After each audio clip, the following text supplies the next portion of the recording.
আলোর পথ চ্যানেলে প্রিয় শ্রোতা বন্ধুরা, আশা করি মহান আল্লাহর অশেষ রহমতে সবাই ভালো আছেন। আজকে আমরা জানব ইয়াজুজ ও মাজুজের আশ্চর্য কাহিনী। ইয়াজুজ মাজুজ অর্থ দ্রুতগামী। ইয়াজুজ মাজুজ পৃথিবীতে বের হয়ে অতি দ্রুত সারা পৃথিবীতে ছড়িয়ে পড়বে। কারো কারো মতে আরবি মওজ শব্দ থেকে ইয়াজুজ মাজুজ শব্দের উৎপত্তি। এর অর্থ তরঙ্গ বা ঢেউ। তাদের মতো ইয়াজুজ মাজুজ পৃথিবীতে বের হবে অজস্র সংখ্যায়। এরপর ঢেউয়ের মতো ছুটতে ছুটতে সারা পৃথিবীতে বিস্তার লাভ করবে। এজন্যই তাদের এই নামকরণ। ইয়াজুজ মাজুজ সম্প্রদায় আদম আলাইহিস সালামের বংশধর। শাসক জুলকারনাইন ইয়াজুজ মাজুজের প্রাচীর দিয়ে আটকে রেখেছেন। সূরা কাহফ আয়াত 92 থেকে 97। কিয়ামতের আগে হযরত ঈসা আলাইহিস সালামের পৃথিবীতে পুনরাগমনের সময় তারা ওই প্রাচীর ভেঙে বেরিয়ে আসবে এবং সামনে যা পাবে সব ভক্ষণ করবে।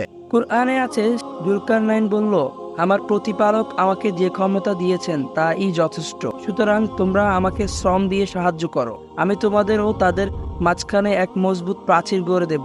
তোমরা আমার কাছে লোহার তাল নিয়ে আসো। তারপর মধ্যবর্তী ফাঁকা জায়গা পূর্ণ হয়ে যখন লোহার ঢিবি দুটি পাহাড়ের সমান হলো, তখন জুলকারনাইন বলল, তোমরা হাপড়ে দম দিতে থাকো। যখন তা আগুনের মতো গরম হলো, তখন সে বলল, তোমরা গলানো তামা নিয়ে আসো, আমি তা ওর ওপর ঢেলে দিব।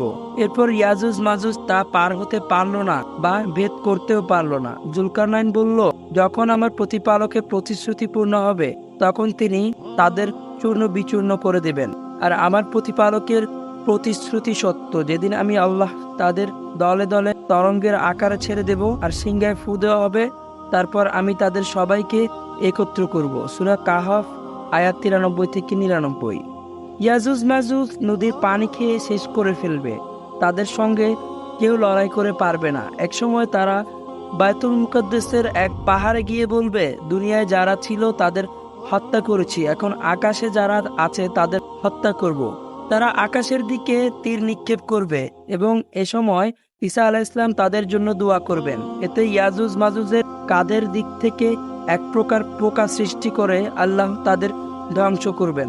পৃথিবী জুড়ে তাদের লাশ পড়ে থাকবে। আল্লাহ নখযুক্ত পাখি পাঠিয়ে লাশগুলোকে সরিয়ে নেবেন। বুখারী ও মুসলিম।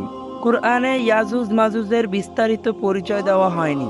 বাইবেলের আদি পুস্তকে 10ম অধ্যায়ে তাদের হযরত নূহ আলাইহিস সালামের বংশধর বলা হয়েছে। তাদের মধ্যে কেউ অস্বাভাবিক বেটে, কেউ আবার অস্বাভাবিক লম্বা।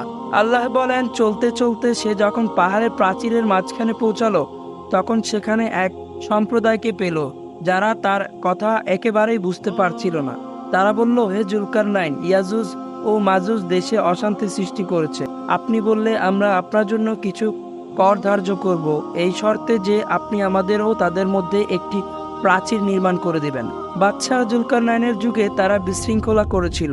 মানুষ তাদের অনিষ্ট থেকে মানুষকে বাঁচাতে জুলকারনাইন তাদের যাতায়াতের পথে বৃহৎ প্রাচীর নির্মাণ করেছিলেন। জুলকারনাইন সারা বিশ্ব ভ্রমণ ও শাসন করতেন। এ কারণে তিনি পূর্ববর্তী আসমানি কিতাবে আলোচিত হয়েছিলেন। আরেকটি কারণ হলো তিনি ইয়াজুজ মাজুজের অত্যাচার থেকে রক্ষা করছিলেন মানুষকে। মদিনার ইহুদিরা মক্কার কুরাইশদের নবী সাল্লাল্লাহু আলাইহি ওয়াসাল্লামের কাছে কিছু প্রশ্ন করার পরামর্শ দিয়েছিল।